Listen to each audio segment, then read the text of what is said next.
신령과 진정으로 예배할지니라. 아멘. 아멘.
일용할 양식 주시고 우리들의 근죄 다 용서하옵시고 또 시험에 들게 마시고 악에서 구원하소서. 대개 주의 나라 주의 권세 주의 영광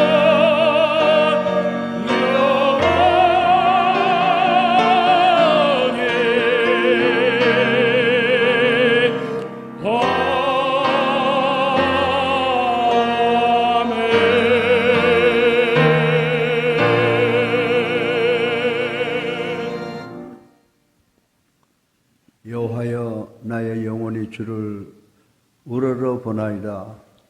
나의 하나님이여, 내가 주를 의지하여 싸우니 나를 부끄럽지 않게 하소서. 나의 원수들이 나를 이겨 개가를 부르지 못하게 하소서. 주를 바라는 자들은 수치를 당하지 아니하려니와 까닭없이 속이는 자들은 수치를 당하리이다. 여호와여, 주의 도를 내게 보이시고 주의 길을 내게 가르치소서. 주의 진리로 나를 지도하시고 교훈하소서. 주는 내 구원의 하나님이시니 내가 종일 주를 기다리나이다. 여호와여, 주의 긍휼하심과 인자하심이 영원부터 있사오니 주여, 이것들을 기억하옵소서. 여호와여, 내 젊은 시절의 죄와 허물을 기억하지 마시고 주의 인자하심을 따라 주께서 나를 기억하시되 주의 선하심으로 하옵소서. 여호와는 선하시고 정직하시니 그러므로 그의 도로 죄인들을 교훈하시리로다. 온유한 자를 정의로 지도하시며 온유한 자에게 그의 도를 가르치시리로다. 여호와여, 모든 길은 그의 언약과 증거를 지키는 자에게 인자와 진리로다. 아멘.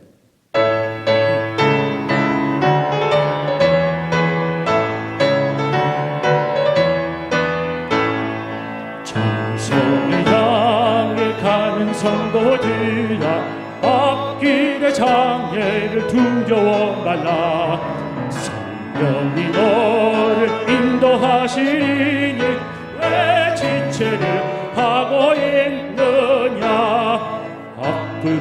앞으로 천성을 향해 나가세. 천성문만 하고 나가세.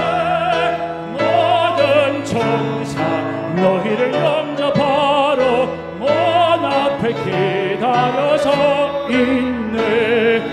너 가는 길은 누가 비우거든 확실한 증거를 보여주어라.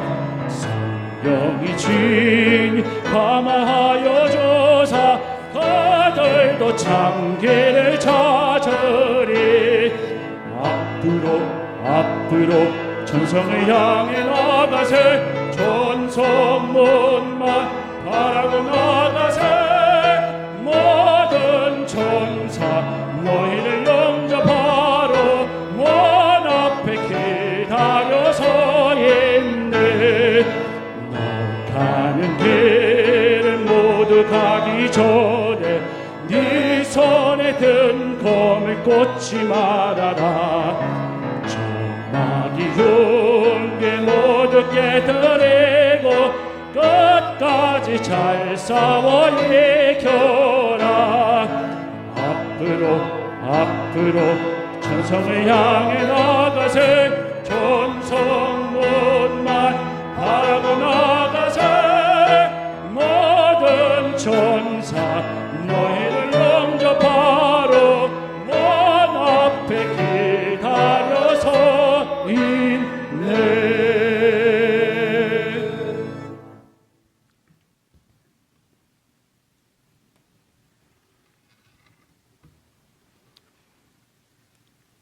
평안을 너에게 끼치노니 곧 나의 평안을 너에게 주노라. 내가 너에게 주는 것은 세상이 주는 것과 같지 아니하노라. 너희는 마음에 근심하지도 말고 두려워하지도 말라.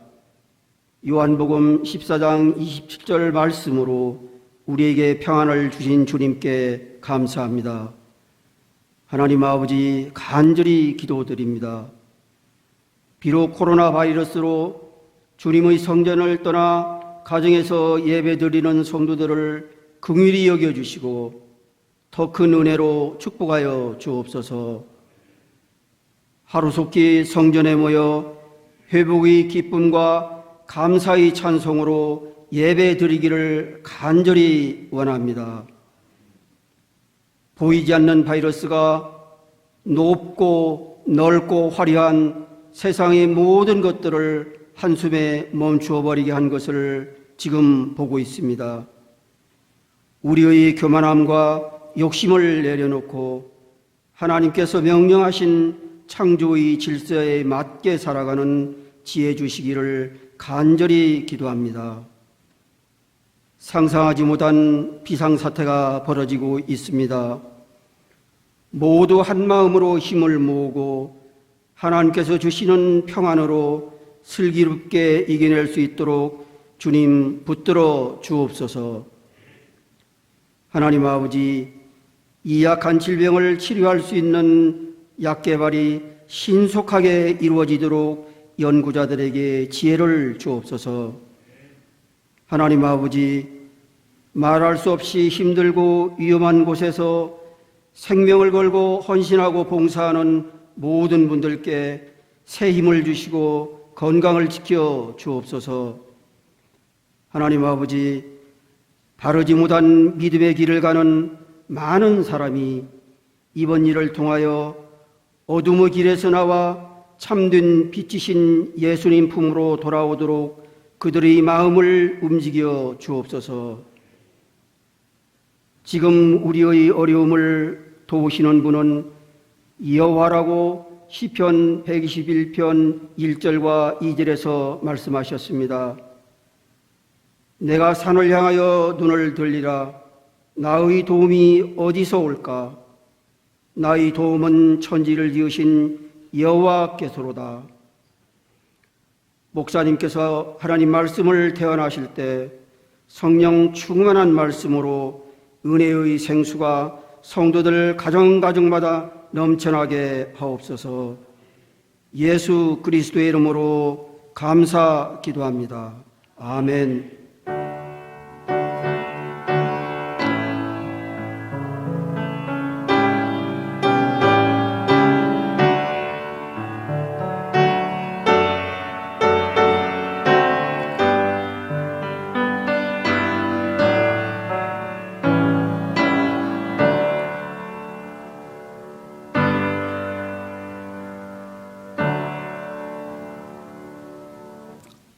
할렐루야. 우리 함께 불 보시면서 주님의 사랑으로 인사들 나눕시다. 사랑합니다. 반갑습니다. 또한 새로운 주간이 시작됐습니다. 그러나 저희들은 꽤 오랫동안 벌써 코로나 바이러스 19 때문에 고생을 하고 있고, 이제 전 세계가 팬데믹, 이제 전염병으로 고통당하는 그런 시기가 돼서 많은 나라가 서로 걱정을 하고 서로를 돕고 있습니다. 그런데 이제 여기저기에서 서로를 못 들어오게 하는 것, 그것도 이해를 해야 돼요. 사람이 오가면서 이 코로나 바이러스 19를 전파하기 때문에. 그러니까 지금은 서로가 격리하는 데 최선을 다해서 하루속히 이 코로나 바이러스 19를 박멸하는 그런 노력에 참가해야 될 줄로 믿습니다. 벌써 우리 사랑하는 교우들을 못 본 지도 몇 주가 되는데 정말 안타깝고 보고 싶고 그립습니다. 아마 여러분들도 교회에서 예배 드리는 것이 얼마나 큰 특권인가라고 하는 것을 요즘에 와서 깨달을 줄로 믿습니다. 여러분들, 우리가 이제 이 어려운 팬데믹 이 시기를 빨리 극복을 하고 하나님께 영광 돌리는 첫 번째 지구상의 나라가 되기를 주님의 이름으로 축원합니다. 이러기 위해서는 우리 교회들도 이 코로나 바이러스 19 박멸 프로그램과 예방 수칙에 적극적으로 참여해야 될 줄로 믿습니다. 비록 떨어져 있다고 하더라도 우리 교회 부흥과 발전을 위해서 서로 합심해서 기도하시고 전도하시며, 또 교회 지도자들을 위해서 영육 간에 강건해지기를 위해서 기도해 주시기를 부탁을 드립니다. 그리고 서울 기독대학교를 위해서 기도해 주시고, 또 병환 중인 성도들을 위해서 기도해 주시기를 부탁을 드립니다. 예배 안내를 말씀드릴 텐데 좀 섭섭한 게 있습니다. 그러나 조금 유보해서 진행을 할 것입니다. 사실 오늘은 우리 예수사랑교회 설립 41주년을 기념하는 주일입니다. 그러나 이제 교회 전혀 모이지 못하는 그런 관계로 41주년 기념 예배 일정은 추후에 공지를 하겠고, 이제 임명받는 그리고 안수받는 피택자들 있습니다. 여러분들 이분들을 위해서 기도 많이 해주시기를 바라고요. 이제 저희 교회 이 주일날 예배 방송은 유튜브에도 나가지만 우리 교회 홈페이지에 들어오면 예배를 드릴 수가 있습니다. 그리고 새벽 기도회는 이제 몇몇 교육자들 중심으로 해서 새벽 예배 설교가 홈페이지에도 올리고 유튜브에도 올리고 있습니다. 여러분들 아침에 많은 분들이 보시는 것 같아요. 예배 드리는 숫자보다도 방송을 보는 분들이 더 많은 것 같은데, 실제로 이제 앞으로는 새벽 기도에 많이 좀 참석을 해주시면 좋겠다 이렇게 생각을 하고요. 주일 헌금이 이제 모이지 못하니까 참 어려운 가운데 있는데, 여기 지금 우리 교회 계좌를 올렸습니다. 여러분들이 온라인으로 보내주시면 교회가 헌금을 수납해서 하나님께 큰 영광을 돌리도록 그렇게 노력을 하겠습니다. 그리고 코로나19 국민 예방 수칙을 잘 지켜주시기를 간절히 부탁합니다. 그것도 하나님이 주신 플랜, 하나님이 주신 규칙이기 때문에 우리가 잘 지켜 나가야 된다고 저는 생각을 합니다. 그리고 사순절 특별 새벽 기도회 지금 영상 설교로 유튜브와 카톡을 통해서 진행되고 있습니다. 3월 2일부터 4월 10일까지입니다. 그리고 제7회 성경 통독 작전에 여러분들 적극 참여해 주시고, 말씀 묵상하고 말씀에 순종할 때 우리가 이제 모든 어려움을, 환난을 극복할 수 있게 되는 줄로 믿습니다. 그리고 기초 성경 공부반도 추후에 일정을 공지하겠습니다. 이제 어려울 때 우리가 서로 흩어져 있다고 하더라도 우리 모두가 이 공통 기도의 제목을 위해서 중보기도 하는 우리가 되기를 바라고, 이 중보기도를 통해서 우리들의 모든 문제, 환난을 극복하고 또 우리들의 목적을 성취하게 될 줄로 믿습니다. 여러분들 많은 기도해 주셔서 이 어려움을 이제 빨리 극복하는 우리가 되길 바랍니다. 이번 주간에 생일이나 결혼 기념일이나 침례 받은 분들, 우리 이영주 장로님, 박성미 집사, 이혜자 권사 계시는데 모두 큰 하나님의 축복 속에서 이번 주간에 승리하시고 우리 모두 복된 삶을 살아가시기를 주님의 이름으로 축원합니다. 이제 우리 생일이나 결혼 기념일이나 침례 받은 분 축하하고 또 우리 이 자리에 모인 분들 환영하고 축복하는 찬송을 하시겠습니다.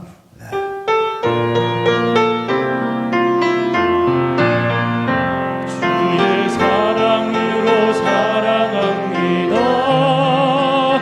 주의 사랑으로 사랑합니다. 형제 안에서 주의 영광을 보며 주의 사랑으로 사랑합니다.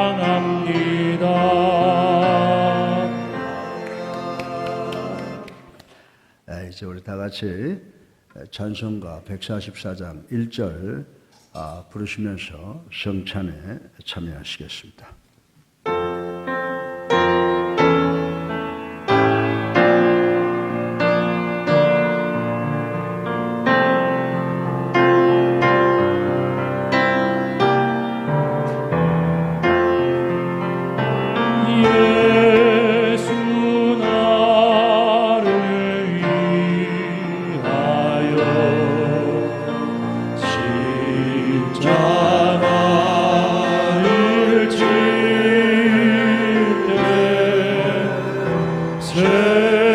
세상 죄를 지시고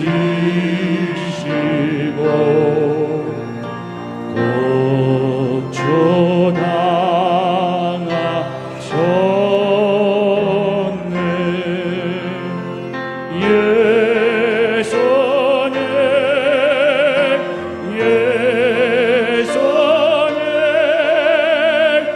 나의 죄 위하여 보배 피를 흘리니 죄인 받으소서.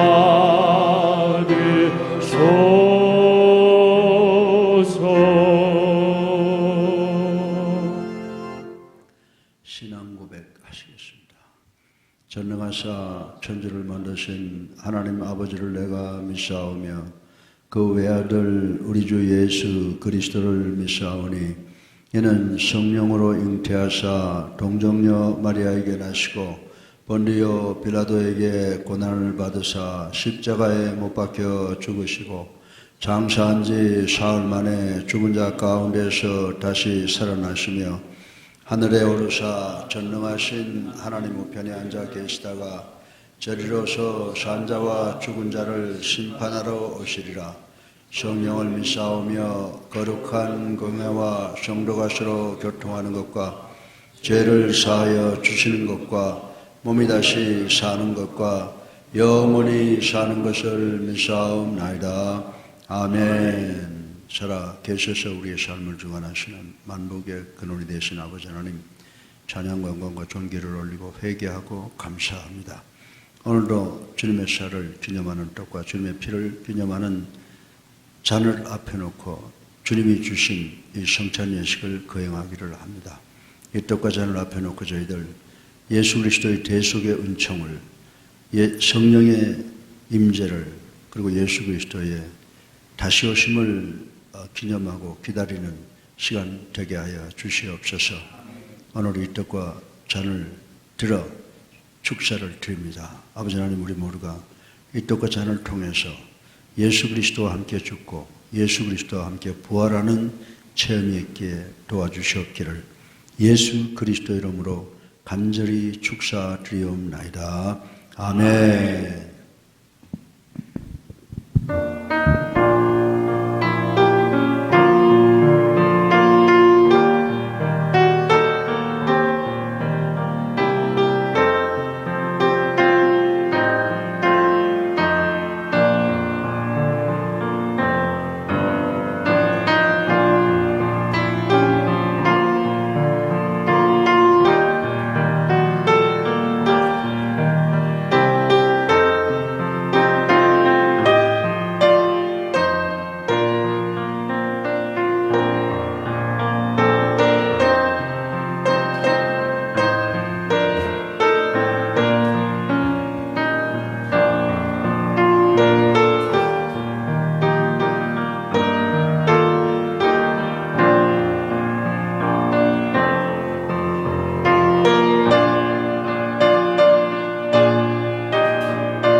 찬송하시겠습니다.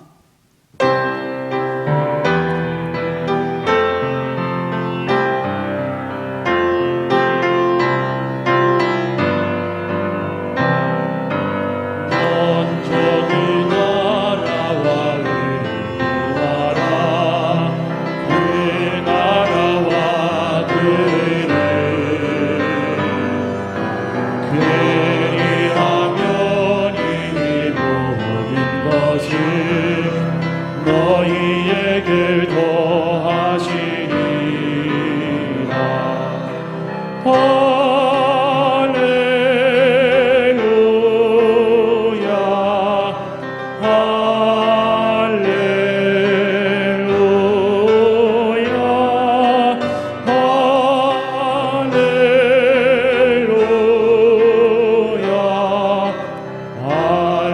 할렐루야 할렐루야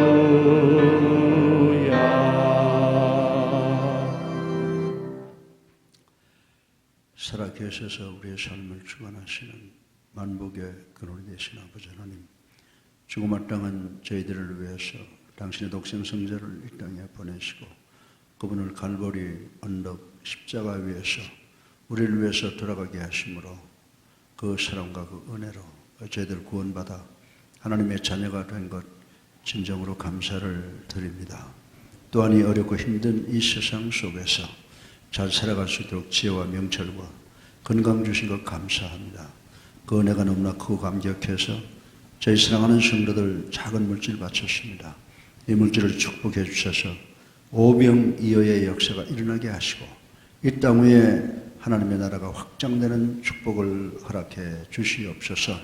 그리고 헌금함에 손을 넣은 귀한 당신의 아들, 딸들 일일이 축복하여 주셔서 먼저 질병으로부터 자유케 하시고 개인과 가정과 직장과 사업의 모든 문제가 해결되는 축복을 허락해 주시옵소서. 모든 소원이 이루어지게 하여 주시옵소서. 예수 그리스도 이름으로 감사하며 기도드렸사옵나이다. 아멘.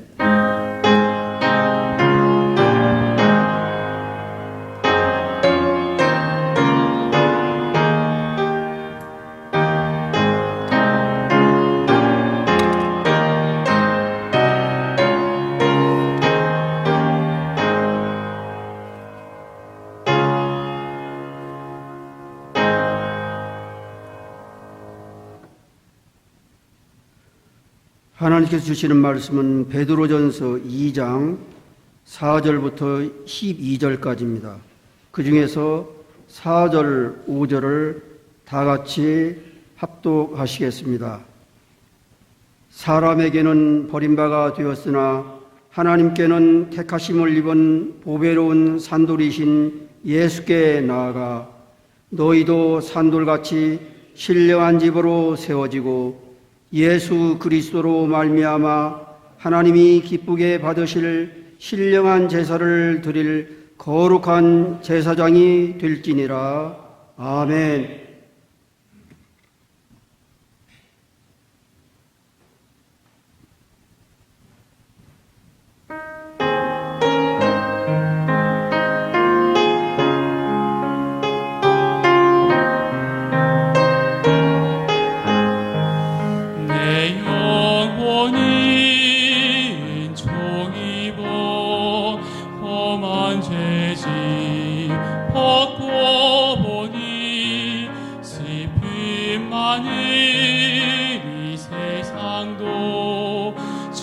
천국으로 화도다.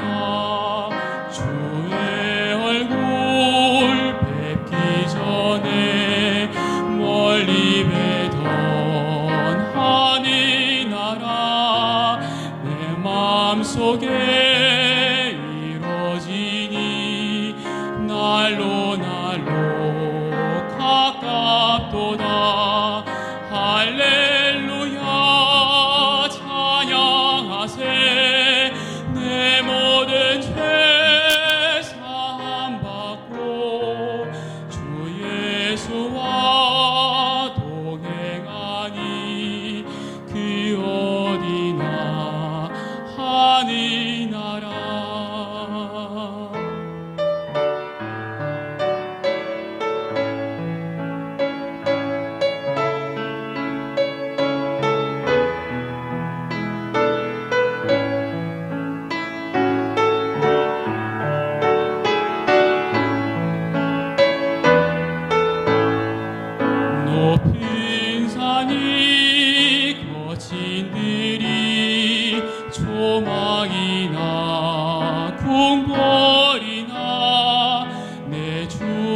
예수 모신 곳이 기어디나 하늘나라 할렐루야 찬양하세 내 모든 죄 사함받고 주 예수와 동행하니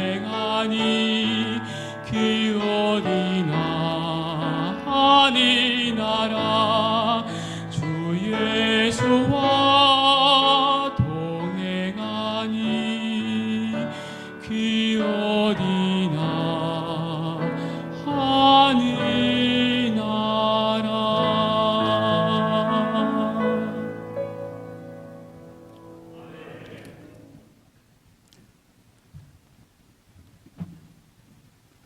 하나님을 사랑하시면 우리 다 같이 아멘 하십시다. 아멘. 어느 날 청소년 전문가가 청소년 클래스에 가서 현재 청소년들이 당면하고 있는 제일 큰 문제는 무엇인가라고 물었습니다. 이 전문가는 자살, 부모와 자녀 간의 갈등, 장래 문제, 이성 문제, 질병, 그리고 청소년 범죄라고 답변할 것으로 생각을 했습니다. 그러나 청소년들은 우리는 지루합니다. 우리가 할 수 있는 것은 공부밖에는 아무것도 없습니다라고 응답을 했습니다. 그래서 이 청소년 전문가는 요즘 청소년들에게는 목적이 없는 시대다라고 명명을 했답니다. 그런데 문제는 청소년들만 궁극적인 목표가 없는 것이 아니라 기성세대들도 목표가 없기는 마찬가지라고 하는 것입니다. 제가 오래된 이야기지만 1988년 올림픽 조직위원회 정책실장으로 있을 때 올림픽 홍보차 라스베가스를 방문했던 적이 있습니다. 그때 호텔마다 일터에 있어야 할 새파랗게 젊은 사람들이 슬롯 머신, 우리 한국 사람들에게는 빠찡코라고 해야 익숙한 기계 핸들을 당기는 사람, 즉 도박을 하는 사람들이 호텔마다 가득 차 있는 것을 본 적이 있습니다.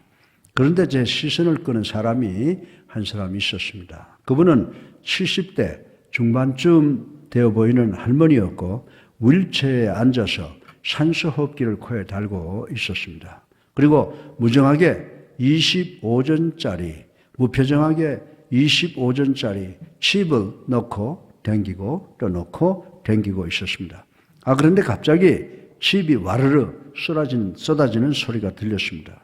그 순간 저는 그 할머니에게 축하한다라고 하는 말을 걸었습니다. 그때 이 할머니는 도박을 하던 손을 멈추고 저와 대화를 하는데 도박보다는 대화에 더 관심을 갖고 있는 것 같이 보였습니다. 그런데 이 할머니는 라스베가스로부터 1시간 30분 정도 떨어진 곳에 살고 있고 일주일에 3번 정도 이곳에 와서 도박을 한답니다. 그리고 할머니에게 이때가 가장 기다려지는 시간인데 그것도 한 번 올 때마다 50불에서 100불을 잃고 돌아간다고 했습니다. 저는 기국형 비행기 안에서 얼마나 슬픈 일인가. 거의 임종을 기다리는 할머니에게 슬롯 머신, 즉 빠찡코 핸들을 당기는 것, 도박이 삶의 근본 목표라는 생각이 들어서 대단히 씁쓸했던 적이 있었습니다. 그러나 그 순간 저는 그 할머니만을 지나치게 비난할 수가 없다. 우리들 중에도 그런 사람이 많이 있지 않는가를 생각해 보았습니다. 사실 이 세상에서 우리들의 시간도 제한되어 있다라고 하는 것입니다. 그럼에도 불구하고 우리도 오락, 돈 버는 것에 그리고 지위 상승을 시키는데 관심의 초점을 맞추고 있는 것입니다. 이런 모든 노력도 역시 잠정적인 것입니다. 우리도 매번 25전짜리 칩을 던져서 도박을 하는 것과 같은 삶을 살아가고 있다고 하는 것입니다. 릭 워렌 목사님이 쓰신 목적에 이끄는 삶, The Purpose Driven Life라고 하는 이 책이 자그만치 좀 오래된 통계지만은 1,700만 부가 팔렸답니다. 미국에 사는 1,700만이나 되는 사람들이 삶에 특별한 목표가 있다고 믿는다는 것은 대단히 흥미있는 일이라고 말씀을 드릴 수가 있습니다. 그러나 2000년 전에 베드로 사도는 여러분 자신과 여러분의 삶을 통해서 그리고 세상이 여러분에게 제공하는 오락이나 물질이나 명예와 인기와 지식을 통해서 삶의 진정한 목표를 추구할 수 없다고 선언을 했습니다. 여러분은 여러분의 삶의 목적을 찾기 위해서는 창조주이신 하나님께서 여러분을 창조하신 이유를 찾는 데서부터 시작해야 한다라고 하는 것입니다. 여러분은 하나님에 의해서 그리고 하나님을 위해서 그리고 하나님의 것으로 창조되었다는 사실을 아셔야 된다라고 하는 것입니다. 여러분이 만약에 이 원리를 이해하지 못하면 여러분은 여러분의 삶에 대한 의미와 목적을, 다시 말해서 왜 살아야 하는가 이유를 절대로 찾지 못한다는 것입니다. 우리는 오늘 이 진리를 이해해야만 됩니다. 왜냐하면 그리스도인들이 자기들이 창조된 이유를 망각하게 되면 이 세상에 산다는 자체를 실망할 수밖에 없기 때문이라고 하는 것입니다. 2005년 1월 17일 조선일보 일면에 보면 우리나라 정치의 특성인 상권 분립의 3위 자리에 있던 전 대법원장 유태홍 씨가 한강에서 투신한 사건이 게재되어 많은 사람들을 놀라게 했던 적이 있습니다. 그런데 문제는 상당히 많은 수야의 그리스도인들도 자살을 기도한다라고 하는 것입니다. 그 이유가 뭡니까? 몸의 생화학적 균형이 깨어져 있어입니까? 아닙니다. 우리는 왜 살아야 하는가에 대한 이유를 상실했기 때문이라고 말씀을 드릴 수가 있는 것입니다. 왜 교회 생활에 깊이 관련되어 있던 그리스도인들이 교회를 떠나 과거의 모습과 생활로 돌아갑니까? 저들은 그리스도인으로서 왜 살아가야 하는가에 대한 이유를 찾지 못한 실망으로 마음의 상처를 입어 모든 것을 자포자기해서인지 모르겠습니다. 그러나 그들이 이 세상은 자신들의 도움이 필요하다는 것을 인식한다면 저들은 그 고난을 참고 견딜 수 있게 될 것입니다. 나치 집단 수용소에서 상상을 초월하는 대학살 사건에서 살아난 빅터 프랭크라고 하는 의사는 만약 인간들이 왜 내가 살아야 하는가라는 의문만 있다면 그는 어떤 고난과 고통과 환난이라도 인내할 수가 있다라고 말을 했습니다. 베드로 선생은 베드로전서 2장 4절로 5절에 예수 그리스도께서 비록 갈보리 언덕 십자가에서 사람들에게는 버림을 받았을지라도 메시아로서 당신에게 나오는 모든 사람의 구원의 반석이 된다라고 말씀을 했습니다. 그리고 실제로 모든 이스라엘 백성들이 제사장이어야 했던 것을 이루지 못했으나 이제 그리스도로 말미암아 교회가 그 이상을 실현했으며 그리스도인 개개인의 그 직무를 감당하게 되었다고 했습니다. 다시 말해서 우리는 하나님의 교회에서 중요한 사명을 지닌 산돌, 즉 리빙 스톤이라고 지적을 하고 있는 것을 볼 수가 있습니다. 우리는 오늘 설교의 본론으로 내가 살아야 할 이유에 대한 세 가지 교훈을 생각해보고 은혜 받기를 주님의 이름으로 축원합니다. 첫째로 베드로 선생은 이 말씀을 통해서 성도가 연합하여 교회를 이루면 그 교회는 신령한 건물, 즉 집이 된다는 말씀을 하신 것을 생각을 해 보겠습니다.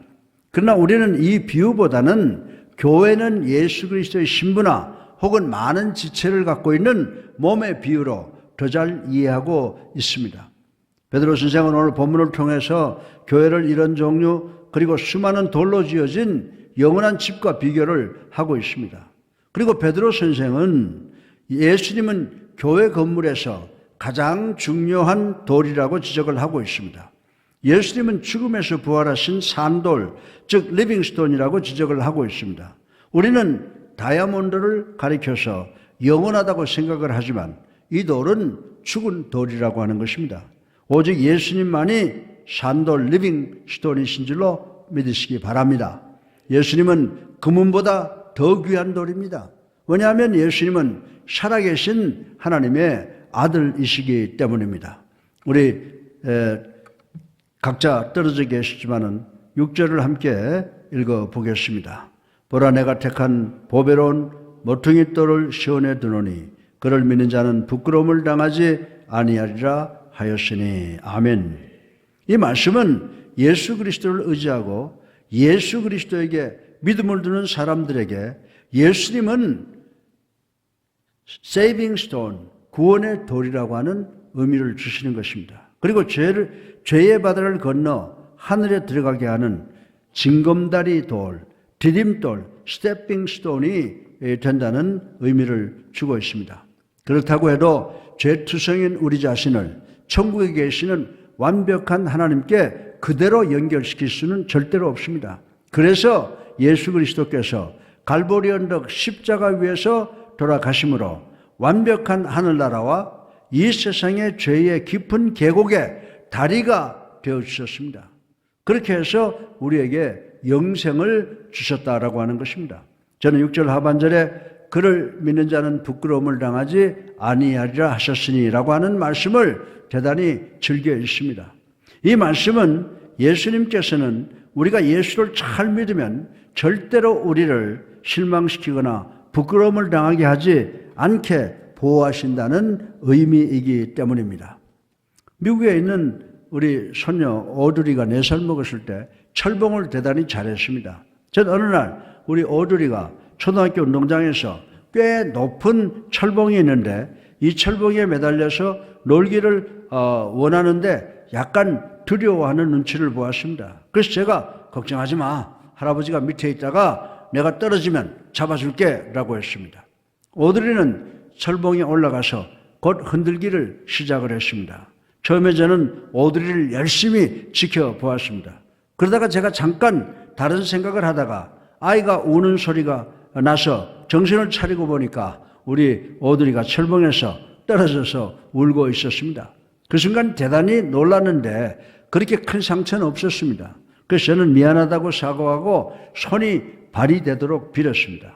그리고 내 아빠 엄마한테 이야기하지 말라고 하고 손가락을 걸고 도장까지 찍었습니다. 그리고 생각하기를 겨우 4살밖에 안 되니까 곧 잊어먹을 거야 라고 생각을 하고 안심을 했습니다. 오드리는 그 비밀을 20여 년 동안을 입을 다물고 잘 지켜주었습니다. 그런데 몇 년 전 오드리 결혼 예식이 하와이에서 있었습니다. 그때 우리 가족들이 결혼 예식 전날에 다 모여서 저녁을 먹는데 뜬금없이 우리 오드리가 할아버지 옛날에 할아버지가 나를 철봉에서 잡아준다고 해놓고 안 잡아줘서 철봉에서 떨어졌잖아 라고 해서 숟가락을 떨어뜨릴 정도로 놀란 적이 있습니다. 사랑하는 성도 여러분, 여러분이 이렇게 사람에게 믿음을 걸면 아무리 가까운 사람이라도 언젠가는 실망하게 된다라고 하는 것입니다. 여러분이 여러분 자신에게 믿음을 걸면 그 믿음은 슬그머니 사라져 버립니다. 그러나 여러분이 예수 그리스도께 여러분의 믿음을 걸면 예수님은 절대로 여러분을 실망시키지 아니하시는 줄로 믿으시기 바랍니다. 성경은 예수님은 여러분을 넘어지심에서 항상 붙잡아 주실 수 있는 유일한 분이시라고 말씀을 하고 있습니다. 심판의 날에 여러분이 의로운 심판장 되시는 하나님 앞에 있을 때 예수님께서 여러분을 부끄럽게 생각하지 아니하시고 여러분을 변호하실 것이라고 하는 사실을 확실하게 믿어야 됩니다. 로마서 8장 1절은 그리스도 예수 안에 있는 자에게는 결코 정죄함이 없나니라고 했습니다. 사랑하는 성도 여러분, 예수님께서는 우리를 위한 구원의 돌이 되시는 줄로 믿으시기 바랍니다. 그런데 7절로 8절을 보면 돌은 똑같은 돌인데 어떤 돌은 사람을 똑바로 서 있게 하고 그리고 어떤 돌은 미끄러지게 하거나 넘어지게 하거나 그리고 아프게 한다는 말씀입니다.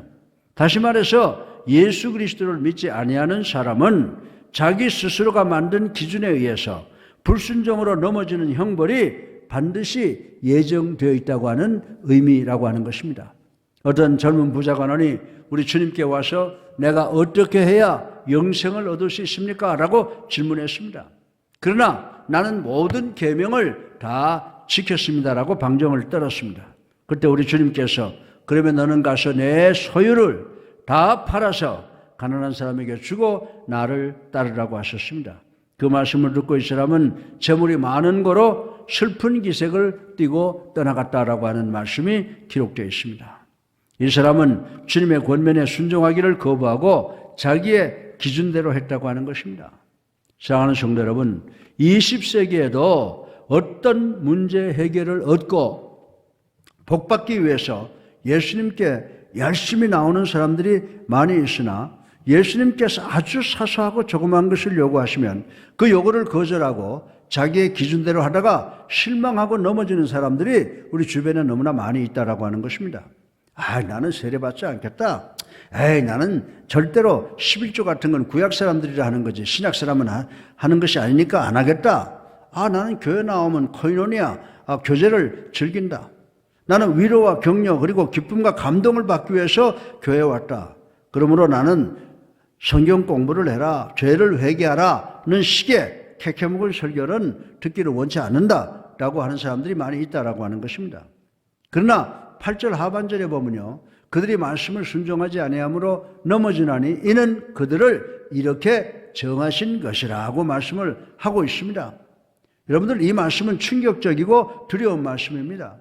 이 말씀의 의미는 하나님께서 의도적으로 버린 자들이 있다는 말씀이라고 하는 것입니다. 그러나 이는 그들에 대한 하나님의 분노의 결과가 아니라 이들이 하나님의 말씀을 믿지 않고 불순종했기 때문이라고 성경은 이야기를 하고 있습니다. 사실 예수님께서는 당신의 백성들을 구원하기 위해서 이 땅에 오셨으나 그 백성들이 예수님을 거부하고 갈보리 언덕 십자가 위에다 버렸습니다. 그러나 하나님께서는 그 예수님을 죽음에서 부활시키셨다라고 하는 것입니다. 그리고 예수님으로 하여금 세이빙 스톤, 구원의 돌이 되게 하시고 교회의 코너스톤, 머릿돌이 되게 하셨다고 베드로는 말하고 있는 것입니다. 그런데 성경은 여러분이 그리스도인이 되면 하나님께서 여러분을 당신의 교회의 일부분이 되게 하신다라고 분명히 선언하고 있습니다. 여러분은 예수님의 교회의 산돌이십니다. 교회가 없는 그리스도인은 마치 오케스트라 악단이 없는 트럼펫 주자와 같습니다. 군번 없는 군인과 같습니다. 팀 없는 운동선수와 같습니다. 더 나아가서는 그리스도인의 삶은 연합하는 삶이라고 베드로는 교훈하고 있습니다. 사도행전이 처음부터 끝까지 그 사실을 논하고 있습니다. 여러분이 그리스도인이라면 여러분 주변에 그리스도인들이 필요합니다. 반면에 다른 그리스도인들은 여러분들이 필요합니다. 집을 지으려면 수많은 벽돌들이 필요합니다. 그러나 벽돌 한 장 한 장이 필요합니다. 만약에 벽에 한 장의 벽돌이 문제가 있으면 머지않아서 그 벽 전체가 무너지게 된다라고 하는 것입니다. 그리고 건물 전체에 막대한 피해를 입히게 될 것이라고 말씀을 드릴 수가 있습니다. 따라서 벽돌 한 장 한 장이 온전한 건물을 유지하기 위해서 엄청나게 중요하다는 사실을 우리는 알아야 된다라고 하는 것입니다. 마찬가지로 여러분이 교회의 지체가 되면 여러분은 영원한 생명의 건물의 중요한 일부분이 된다는 사실을 명심해야 된다라고 하는 것입니다. 예수님께서 마태복음 16장 18절 하반절에 이 반석 위에 내 교회를 세우리니 음부의 권세가 이기지 못하리라 라고 하셨습니다. 이 말씀은 학교나 병원이나 은행이나 공공건물을 의미하는 것이 아닙니다. 이 말씀은 교회에 적용되는 말씀입니다. 교회는 2000년 동안 내부적인 실수와 외부적 공격에 대해서 굳건하게 버텨왔다는 것을 우리는 잘 알고 있습니다. 따라서 여러분은 여러분 자신보다 더 강하고 위대한 조직과 기관의 일부라고 하는 사실을 아셔야 된다라고 하는 것입니다. 여러분의 공헌은 서로 개체의 힘을 유지하는 데 도움이 됩니다. 반면에 여러분의 실패는 다른 개체의 건강을 위협한다는 사실을 아셔야 된다라고 하는 것입니다. 여러분이 음주운전을 하고 고성을 지르며 싸우고 그리스도인으로서 좋은 이미지를 깨뜨리는 행위를 하면 그런 행위는 여러분이 속해 있는 교회의 고귀한 이미지를 깨뜨리게 되는 것이 된다고 하는 것입니다. 그러나 믿지 아니하는 사람들이 이런 품위 없는 행위를 한다면 교회는 아무런 영향을 받지 않습니다. 반대로 우리가 인식해야 되는 것은 만약에 우리가 교회에 소속되어 있다면 우리가 실천하는 선행은 하나님께서 크게 영광을 받으신다는 사실을 우리는 분명히 알아야 됩니다. 이 사실은 우리 예수사랑 교회에 있어서도 진리라고 하는 것입니다. 우리 교회가 대치동에서 삼전동으로 이사 올 때 물론 큰 것은 이삿짐 센터가 다 했지만은 교회는 자질구레한 도움이 필요로 했습니다. 몇 사람 안 되는 교육자나 중직자들만 가지고는 안 됐으나 교인들 모두가 힘을 합쳐서 할 때 대단한 결과를 가지고 올 수 있었던 것을 저는 경험을 했습니다. 따라서 여러분이 이 예수람 교회의 성도라면 여러분은 이 교회에 힘을 증가하시는데 참가해야 될 사명이 있다는 것을 반드시 기억해야 된다라고 하는 것입니다. 어쩌면 여러분은 모두가 볼 수 있는 이 정면 십자가가 있는 벽을 이루고 있는 벽돌은 아닌지 모르겠습니다. 그러나 여러분은 건물 전체에 영향을 미치는 대단히 중요한 역할을 갖고 있다라고 하는 것입니다. 여러분이 식당에서 돕는 일을 하거나 청소를 하거나 주차위원을 하거나 교사나 성가대를 하거나 강당에 꽃을 꽂는 일을 합니다. 아니면 시간과 노력을 들이지 못하나 헌금으로 헌신하시는 분들이 계십니다. 따라서 모든 그리스도인들은 교회에서 필요한 어떤 기능이든지 수행해야 되는 사명을 가지고 있다는 것을 우리 예수랑교 성도들은 반드시 기억해야 될 줄로 믿습니다. 어떤 사람이 당신이 세례탕에서 나오는 순간 당신은 우리 교회에 작은 목회자의 사역으로 들어간다라고 하는 말을 했습니다. 그리스도인들이 하나로 단결할 때 교회는 지역사회와 국가와 세계적으로 엄청난 영향을 미치게 되는 줄 믿으시기 바랍니다. 미국에는 요즘 동성연애자의 결혼을 놓고 합법이다 아니다가 뜨거운 감자가 되고 있습니다. 그러나 현재는 미국의 목사님들은 동성 결혼 예식 주례를 거부하면 체포되는 현실이 되고 말았다라고 하는 것입니다.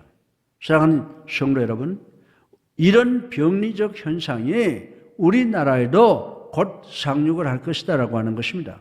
우리나라 그리스도인들 모두도 단결해서 이런 법이 법제화되지 않도록 우리나라의 입법부에도 영향을 크게 미쳐야 되겠다라고 하는 것입니다. 길거리에 버려진 벽돌 하나는 무의미하는지 모르겠습니다. 그러나 다른 벽돌과 하나가 되어 건물 벽이 된 벽돌은 대단히 중요한 것 같이 우리의 살아야 되는 이유도 하나가 되고 연합하는 이 모든 것도 대단히 중요한 것임을 명심하시는 우리 모두가 되기를 주님의 이름으로 축원합니다. 둘째로 베드로 선생은 신약시대의 성도는 직접 하나님께 나아갈 특권을 갖고 있음을 선포하는 것을 생각해 보겠습니다. 이 5절을 보게 되면요, 너희도 산돌같이 신령한 집으로 세워지고 예수 그리스도로 말미암아 하나님이 기쁘게 받으실 신령한 제사를 드릴 거룩한 제사장이 될지니라고 했습니다. 이 말씀의 의미는 우리 하나님께 영광을 돌릴 거룩한 제사장이 되었다는 것입니다. 한 번 더 말씀드린다면 이 말씀의 의미는 우리는 하나님께 영광을 돌릴 거룩한 제사장이 되었다는 것입니다. 그러나 구약에는 레위인들만 제사장이 되었습니다. 레위인들은 자신들만 거룩한 부류로 구별이 되어 하나님께 나아갈 수 있고 다른 사람들은 죄인들이므로 하나님께 나아갈 수 없다고 생각을 했다라고 하는 것입니다. 그래서 레위 지파에 속한 제사장들만이 인간이 하나님께 희생의 제사를 드릴 때 중보 역할을 담당했습니다. 그런데 민수기 3장 4절에 보면 예배 드리는 자들이 준비 없이 함부로 지성소에 들어가면 죽임을 당하게 된다는 경고의 말씀이 있습니다. 따라서 제사장들은 지성소에 들어갈 때 대단히 조심하고 자기 자신을 돌아보아서 정결하게 만들고 들어갔다고 하는 것입니다. 그러나 우리가 신약 성경을 보면 예수 그리스도께서 우리의 대제사장이 되십니다. 그리고 예수 그리스도의 보혈은 이 세상의 모든 그리스도인들을 죄로부터 정결케 하고 모두가 제사장이라고 선언하셨습니다. 그래서 마틴 루터는 만인 제사장론을 주장을 하고 있습니다. 쉽게 말해서 우리 모두가 하나님께 직접 나갈 수 있는 특권을 얻게 되었다는 말씀입니다. 디모데전서 2장 5절에 하나님은 한 분이시요 또 하나님과 사람 사이에 중보자도 한 분이시니 곧 사람이신 그리스도 예수라고 하셨습니다.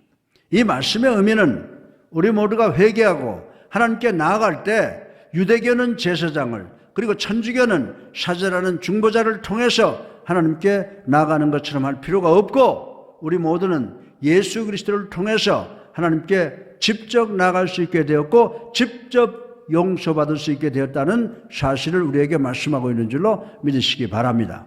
그래서 히브리서 10장 19절에 그러므로 형제들아 우리가 예수의 피를 힘입어 성소로 들어갈 담력을 얻었나니 라고 했습니다. 여러분이 대통령과 통할 수 있는 핫라인이 있다면 대단한 영광으로 생각할 것이고 이 특권을 상실하지 않으려고 대단히 노력을 할 것입니다. 사랑하는 성도 여러분, 여러분이 위대한 전지전능하신 하나님께 나갈 수 있는 길이 있는데 이 길은 곧 예배 드리는 것인 줄로 믿으시기 바랍니다. 따라서 우리는 이 예배를 가볍게 지나쳐버려 남용하지 않도록 조심하시기 바랍니다. 그래서 우리 주님께서 원하시는 예배는 신령과 진정으로 드리는 것인 줄로 믿으시기 바랍니다. 저는 오늘 우리가 어떻게 하면 하나님께서 보다 더 기뻐하시는 신령과 진정으로 예배를 드릴 수 있는가에 대해서 10가지를 간략하게 말씀을 드리려고 합니다. 첫째로 우리는 하나님께 예배드리기 위해 성전에 올 때 우리들의 마음을 미리 준비해야 됩니다. 여러분이 대통령을 방문하게 되면 여러분은 옷 입는 것과 태도와 말하는 것을 미리미리 준비를 할 것입니다. 우리가 교회에 오면서 셀폰을 켜둔 채로 그리고 눈을 비비면서 온다면 이는 예배를 드리러 오는 것이 아닙니다. 반대로 우리들은 일찍 일어나서 정결하게 준비하고 말씀 읽고 기도하고 예배를 준비해야 된다라고 하는 것입니다. 둘째로 시간을 지키시기 바랍니다. 여러분이 항상 늦게 오면 여러분의 느낌이 녹슬어 무디게 됩니다. 여러분은 예배의 첫 순서로부터 감동과 감격을 놓치게 될 것입니다. 적어도 오후 10분에서 15분 정도는 미리 와서 기도하면서 예배를 준비하시기 바랍니다. 이것이 습관이 되게 하시길 바랍니다. 셋째로 친절하시기 바랍니다. 주변 사람들에게 반갑게 인사하시기 바랍니다. 예배 드릴 때 가족 예배 드리는 것 같은 기분을 가지시기 바랍니다. 넷째로 예배를 위한 적당한 옷차림을 하고 오시길 바랍니다. 요즘에 교회 올 때 편안한 옷을 입는 것 습관이 되어 정장을 하고 넥타이를 메고 나오는 것을 보기가 대단히 어렵습니다. 저는 성경에 하나님께서 사람을 외모로 보지 아니하시고 중심을 보신다고 하신 말씀을 잘 기억하고 있습니다. 그러나 사람들은 대단히 자주 외모를 봅니다. 또한 우리가 어떻게 옷을 입는가에 따라서 우리의 느낌을 좌우하고 무엇을 중요하게 생각하는가에 대한 마음의 자세를 보여준다라고 하는 것입니다. 다섯 번째로 예배가 시작되면 열성적인 예배 참여자가 되시길 바랍니다. 기도하고 찬양할 때 큰 소리로 하시기 바랍니다. 예배 시 여러분의 동작과 몸짓은 주변 사람을 격려하고 여러분이 예배 드리는 마음을 표현하게 된다라고 하는 것입니다. 여섯 번째로 헌금을 드려야 합니다. 헌금은 청구서의 금액을 지불하는 것이 아닙니다. 이 시간은 하나님에 대한 우리의 사랑을 눈으로 볼 수 있고 만질 수 있는 방법을 나타내는 것입니다. 우리가 헌금할 때 주님께서는 우리에게 모든 것 더 나아가서는 목숨까지 주셨습니다. 지금 저는 제가 받은 것 중에 가장 소중한 것을 하나님께 되돌려드립니다라고 하는 것이 이것이 곧 예배인 줄로 믿으시기를 주님의 이름으로 축원합니다. 일곱 번째로 여러분이 어린 아이들을 데리고 예배에 참여해야 하겠다고 생각이 되면 데리고 오시기 바랍니다. 아이들은 문제를 만들게 되어 있습니다. 그러나 예배를 방해하지 않고 드릴 수 있도록 민감하시기를 바랍니다. 여덟 번째로 어떤 분은 일찍 떠나야 될 분이 계실 것을 압니다. 이런 분은 초대 찬송을 부르고 축도가 끝날 때까지 뒤에 앉으셨다가 조용히 나가시길 바랍니다.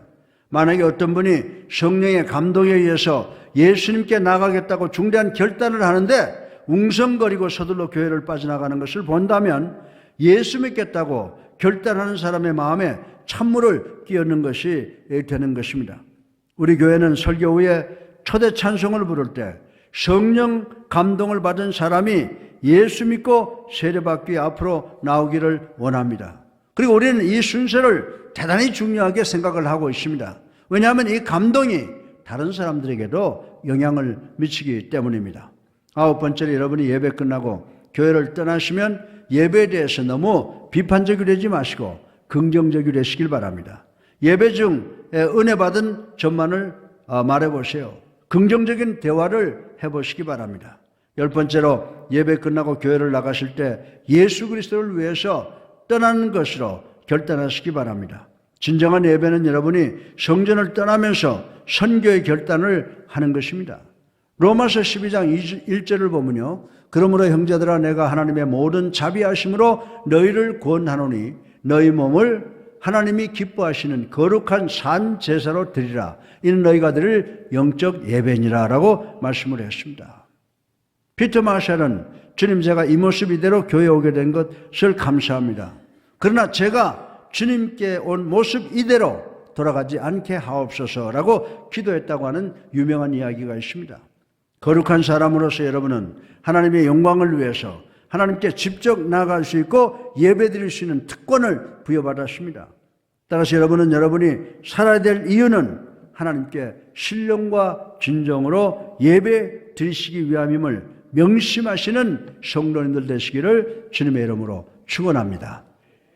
셋째로 마지막으로 베드로 선생은 우리의 삶의 의미를 높이고 신분이 상승되는 이유를 말씀하고 있음을 생각을 해보겠습니다.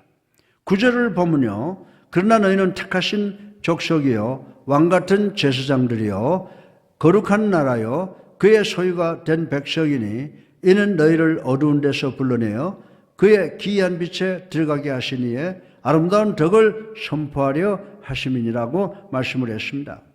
하나님께서 여러분에게 이 세상에 잃어버린 사람들과 복음의 진리로 대화하게 하기 위해서 택하신 족속, 왕같은 제사장인 대단히 영광스러운 직분을 주셨다는 것입니다. 어떤 사람은 이렇게 말을 했습니다. 내 삶의 목표는 내가 죽으면 천국 가는 것이고 그리고 얼마나 많은 사람들을 동반자로 데리고 가느냐이다 라고 고백을 했다고 하는 것입니다. 이 말씀은 우리가 이 일을 위해서 두 가지 일을 할 수 있다고 하고 있습니다. 먼저 여러분이 하나님의 진리를 선포하는 것입니다. 하나님을 찬양하는 것입니다. 그리스도인들은 하나님에 대해서 선포할 때 사랑으로 전략적으로 용감하게 선포해야 됩니다. 성경은 부활의 주님께서 말씀하시는데 항상 침묵을 지키는 증인이 되어서는 안 된다라고 하고 있습니다. 그리고 여러분은 구별되고 살아있는 삶의 실천을 통해서 다른 사람들과 대화를 해야 됩니다. 여러분은 여러분을 어둠에서 밝은 영생의 품으로 불러주신 분, 즉 하나님께 감사해야 됩니다. 여러분이 아직도 어둠에 살면 여러분은 작은 자가 되는 것입니다. 여러분은 여러분 스스로 노력하고 살아서 기쁘고 거룩한 삶을 살아야 됩니다. 어떤 사람이 그리스도의 교회 배경이 없이 자랐는데 어느 주일 우리 교회에 와서 세례를 받았습니다. 그래서 저는 새신자 오리엔테이션에서 어떻게 해서 예수 사랑교회에 오게 되겠는가를 물었습니다. 이분은 이 교회에 한 번 들렸는데 이곳에 나오는 청년들은 저보다 달랐습니다. 그래서 감동을 받아서 그 다음 주일날도 왔고 그 다음 주일날도 왔습니다라고 합니다. 사랑하는 성도 여러분, 우리 교회 청년들의 행동에 복음을 전하는 권위, 카리스마가 있었습니다. 주변의 모든 사람들이 그들을 바라보고 있습니다. 우리 교회 청년들이 서로 욕이나 하고 거칠은 행동을 하면 오늘 이 청년이 세례는커녕 우리 교회 금방도 접근하지 않았을 것이라고 생각할 수가 있습니다. 10절에 만약 여러분 주변 사람들이 여러분으로부터 기쁨과 자비와 친절과 은혜를 발견하면 여러분은 하나님의 자녀라고 불리울 자격을 갖고 있다라고 말씀을 하고 있습니다. 사랑하는 성도 여러분, 언어적 증언과 경건한 삶은 배에 있는 두 개의 노와 같은 것입니다. 두 노가 다 근본적인 것입니다. 노 하나를 잃어버리게 되면 여러분은 균형을 잃어버리게 되고 그 자리만 맴돌게 된다라고 하는 것입니다. 베드로 선생은 11절에 사랑하는 자들아 고리민과 나그네 같은 너희를 권하노니라고 했습니다. 성도들은 나그네와 행인의 정신으로 인생을 살아가야 합니다. 여러분은 이 땅에 잠정적으로 와 있습니다. 따라서 이 세상을 너무 사랑하지 마시기를 바랍니다. 주변 사람들에게 여러분은 하늘나라의 백성임을 보여주시기 바랍니다. 저는 비행기 여행을 자주 하는 것 여러분 잘 아시죠? 그래서 비행기 여행을 통해서 세상 사람 세상에 사랑을 두고 있는 사람은 마치 비행기를 타고 있는 승객과 같다라고 생각을 해보았습니다. 비행기가 착륙을 하면 비행기 안에 있는 누구나 1등, 2등, 3등 승객 모두가 벌써 도착했어? 꼭 내려야 돼? 나 안 내릴래? 라고 그냥 앉아 있는 사람이 아무도 없다고 하는 것입니다. 비행기가 도착하자마자 일어나서 허겁지겁 손가방을 챙기고 종종걸음으로 비행기를 내리는 것을 보았습니다. 제가 이번에 브라질 상파울을 갔다 왔는데 상파울에 가기 위해서 거의 24시간 동안 비행기를 탔습니다. 그러나 그것도 잠정적이었습니다. 비행기 여행은 어떤 때는 즐겁고 편안했으나 어떤 때는 막 비행기가 터뷸런스, 흔들려서 힘이 상당히 들 때가 있었습니다. 그러나 그 비행기는 저희들을 목적지 상파울까지 데려다 주었습니다. 사랑하는 성도 여러분, 그리스도인들은 이런 삶의 태도를 가져야 됩니다. 여러분은 이 세상의 나그네입니다. 우리는 이 세상의 삶 속에서 실패할 때도 있고 성공할 때도 있고 그렇지만 최선을 다했습니다. 그러나 이 세상은 우리가 영원히 거할 것이 아닙니다. 우리는 언제나 내릴 준비를 하고 살아야 된다고 하는 것입니다. 따라서 사랑하는 성도 여러분, 이 세상에 너무 그렇게 집착하지 마시길 바랍니다. 베드로 선생은 11절 하반절에 영혼을 거슬려 싸우는 육체의 정욕을 제어하라고 말씀을 했습니다. 베드로 선생은 너희들이 그리스도인이 되면 모든 유혹과 정욕이 사라진다라고 하지 않으셨습니다. 너희들이 그리스도인이 된 후에도 이 세상의 유혹과 정욕은 너희들 마음속 깊은 곳에 뜨겁게 불타오르고 있을 것이다 라고 했습니다. 그리고 이는 마치 남북이 싸우는 동족 상장과 같다. 그러나 너희들은 싸워야 하고 이길 수 있다라고 말씀을 하고 있습니다. 어떤 신실한 그리스도인을 만난 적이 있습니다. 이분은 저한테 뭐라고 말하냐면 예수를 믿고 난 후부터 절대로 죄 짓지 않겠다고 결심을 했다고 이야기를 했습니다. 그리고 하는 말이 내가 그리스도인이 되기 전에는 함부로 말했으나 그리스도인이 된 후부터는 절대로 나쁜 말을 하지 않겠다고 결단을 했다는 것입니다. 그리고 하는 말이 나는 하루에 담배 3각을 피웠습니다. 그러나 내가 세례받고 나서 담배 모두를 쓰레기통에 던져버렸습니다. 내가 그리스도인이 되기 전에는 세상 여자에게 정욕의 눈을 가졌었습니다. 그러나 그리스도인이 된 후부터는 내 아내 외 여자는 절대로 쳐다보지 않겠다고 결단했습니다 라고 간증을 했습니다.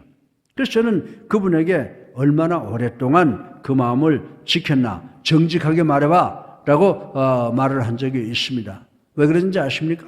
저도요 세례받고 그리스도인이 된 후에도 욕심과 질투, 미움 그대로 다 가지고 있더라고요. 그리고 더 나아가서는 아름다운 여인이 지나가면 눈이 저절로 이렇게 따라가는 것을 참을 수 없었기 때문이었습니다. 그런데 여러분들 12절을 한번 보세요. 너희가 이방인 중에서 행실을 선하게 가져 너희를 악행한다고 비방하는 자들로 하여금 너희 선한 일을 보고 오시는 날에 하나님께 영광을 돌리게 하여 함이라. 아멘. 여러분들 이 세상이 거부할 수 없는 가장 강한 능력은 경건하고 사랑을 실천하는 삶이라고 이야기를 하고 있습니다. 세상은 경건과 사랑을 거부할 수가 없습니다.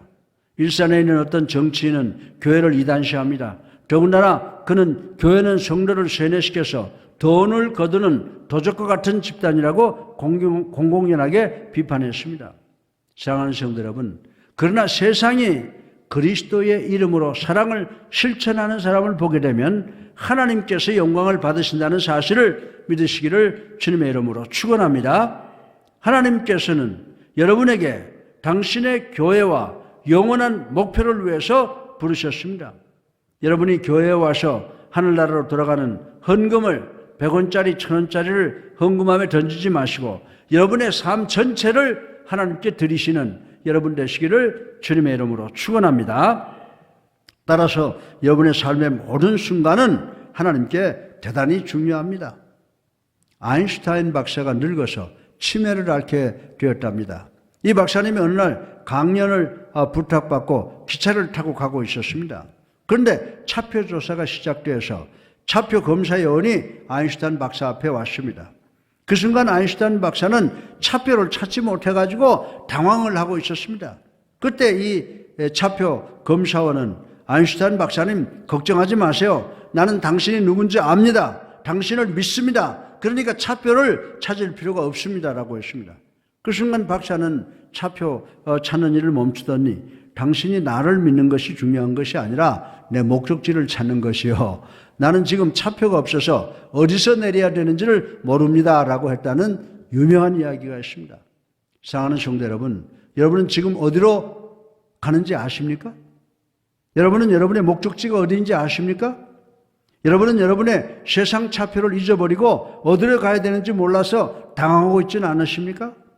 사랑하는 성도 여러분, 예수님만이 여러분의 길이요 진리요 생명인 줄로 믿으시기 바랍니다. 여러분이 살아야 되는 이유는, 다시 말해서 삶의 목적은 오직 주 예수께만 있다는 사실을 깨달으셔서 하나님의 은혜로, 주님의 은혜로 이 어려운 세상을 극복하고 승리하시는 여러분 되시기를 주님의 이름으로 축원합니다. 사랑이 많으신 아버지 하나님, 당신의 사랑을 감사합니다. 오늘도 저희 사랑하는 성도들 참으로 어렵고 힘든 세상 속에서 흩어져서 영상으로 오늘 이 예배를 참석하고 있습니다. 아버지 하나님, 이 예배를 축복하여 주시옵소서. 우리 모두가 하나님께 영광을 돌리고 회개하고 주님의 갈보리 언덕 십자가에 감사하는 저희들 되게 하여 주셔서 오늘 우리가 드리는 이 공통적 기도의 제목을 하나님 연락하여 주시옵소서. 아버지 하나님, 우리 대한민국 이제 양분된 국토 위에서 늘 평화통일을 갈망하며 살아왔습니다. 그러나 평화통일은 오직 하나님의 역사 속에서, 하나님의 섭리 속에서 이루어진 줄로 믿습니다. 아버지 하나님, 북쪽의 핵의 내관을 녹수로 더 이상 쓰지 못하게 만들어 주시옵시고, 아버지 하나님 또한 이 땅 위에 편만한 아버지의 모든 악한 바이러스들 물러가는 역사가 일어나게 하여 주셔서 삼천리 금수강산에 하나님을 찬양하는 찬양의 소리가 더 높아지게 하여 주시옵시고, 말씀이 우리 온 나라를 주장하는 나라가 되게 하여 주셔서 하나님께 영광 돌리는 대한민국 될 수 있도록 하나님 축복하여 주시옵소서. 자리 많으신 아버지 하나님, 이제 정부나 의료기관에서는 많은 것을 요구하고 있습니다. 괴롭고 힘들더라도 우리가 절대 적극적으로 협력해서 이 사탄 아버지 하나님, 이 코로나 바이러스를 단번에 지구 바깥으로 박멸시킬 수 있는 우리가 될 수 있도록 도와주시고, 이제 전 세계의 교훈적인 민족으로 남을 수 있도록 하나님 축복하여 주시옵소서. 아버지 하나님, 우리 예수님께 성도들 지금 도처에 흩어져서 이 영상을 통해서 예배를 드리고 있습니다. 아버지 하나님, 하나님께서 가정을 창조하신 줄로 믿습니다. 아버지 하나님, 우리 가정 하나님께서 축복해 주셔서 생명을 주셨고 또 우리 자녀들을 기업으로 주셨습니다. 아버지 하나님, 우리 가정을 사탄의 공격으로부터 하나님 막아 주시옵소서. 아버지 하나님, 우리 가정을 축복해 주셔서 이제 자녀를 주셨는데 우리 자녀들 성장해야 될 아이들 아름답게 성장하고 학업에 열중하는 아이들 건강하게 학업에서 성공하고 또 아버지 직장 생활하는 사람들이나 해외나 군대 가 있는 아이들, 지방에 가 있는 아이들 축복하시고 자영업하는 사람들 하나님 축복하여 주시옵소서. 그리하여 저들이 어디에서 무엇을 하든지 하나님께 영광 돌리는 귀한 성도들 되게 하여 주시옵소서. 자리 많으신 아버지 하나님, 우리 교회에 참으로 병든 자들이 있습니다. 아버지 하나님, 병든 자들 오직 고칠 수 있는 분은 하나님밖에 계시지 않은 줄로 믿습니다. 아버지 하나님, 수술한 분들, 아버지 병원에 통원하는 분들, 아버지 부상으로 고통당하는 모든 사랑하는 성도들 아버지 하나님의 전전능하신 손으로 안수하셔서 질병의 사탄 7길로 도망가는 역사가 일어날 수 있도록 하나님 축복하시고 하나님께 영광을 드릴 수 있는 우리 모두가 될 수 있도록 하나님 축복하여 주시옵소서. 아버지 하나님, 우리 교회를 축복해 주셔서 우리 목회자들 보내주신 것 감사합니다. 우리 장로, 권사, 집사, 아버지 그 개인과 가정과 하시는 모든 일을 축복해 주셔서 영혼이 잘됨 같이 범사가 잘되고 강건할 수 있도록 하나님 축복해 주셔서 우리 성도들 천국 순례의 길에서 한 사람도 탈락되는 일이 없도록 아버지 천국에 입성할 수 있도록 저들을 잘 섬기고 지도하는 그런 겸손한 지도자들이 되게 하여 주시옵소서. 아버지 하나님, 우리 교회 교육기관과 선교기관을 주신 것을 감사합니다. 구역, 찬양대, 찬양팀, 앙상부를 주시고 선교사를 파송하게 하여 주셔서 말씀이 세상 끝까지 전달되게 하시고 예수 그리스도의 재림을 앞당길 수 있는 교회가 되게 하신 것 진심으로 감사를 드립니다. 이 모든 노력을 통해서 아버지 구원을 완성시키는 우리가 될 수 있도록 하나님 축복하여 주시옵소서. 아버지, 서울기독대학교 82년 동안 하나님의 눈동자처럼 지켜주셔서 여기까지 왔습니다. 사탄 틈타지 못하게 하시고 작지만 강한 대학이 되어서 대한민국을 하나님 앞으로 인도하는데 조금도 부족함이 없는 명문이 되게 하여 주시옵소서. 자의 많으신 아버지 하나님, 우리 사랑하는 성도들 이제 일주일 동안 참으로 어려운 삶을 걸어가야 될 텐데 성령의 지도하심으로 아버지, 지금 우리가 당한 이 환난을 극복하기 위해서 최선을 다하는 우리 아버지 하나님의 일꾼들이 될 수 있도록 축복하시고 이번 주간에 반드시 승리하고 코로나 바이러스가 이제 하루속히 지구 바깥으로 한 방에 날려보내는 우리 그리스도인들이 될 수 있도록 축복하여 주시옵소서. 예수 그리스도 이름으로 감사하며 기도드렸사옵나이다. 아멘. 할렐루야. 예, 이제 우리 따로 계시지만 뭐 일어나셔도 상관없습니다. 우리 초대 찬송 부르고 축도로 오늘 영상 예배를 마치겠습니다. 예.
편히 쉴 때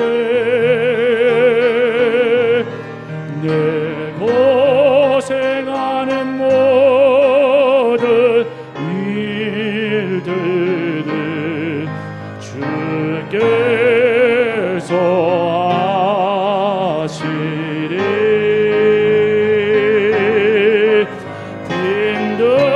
빈들이나 사막에서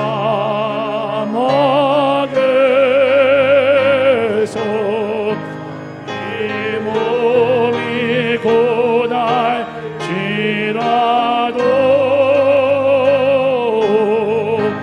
못 내줘 예수 날 사랑하사 날 지켜 주시리.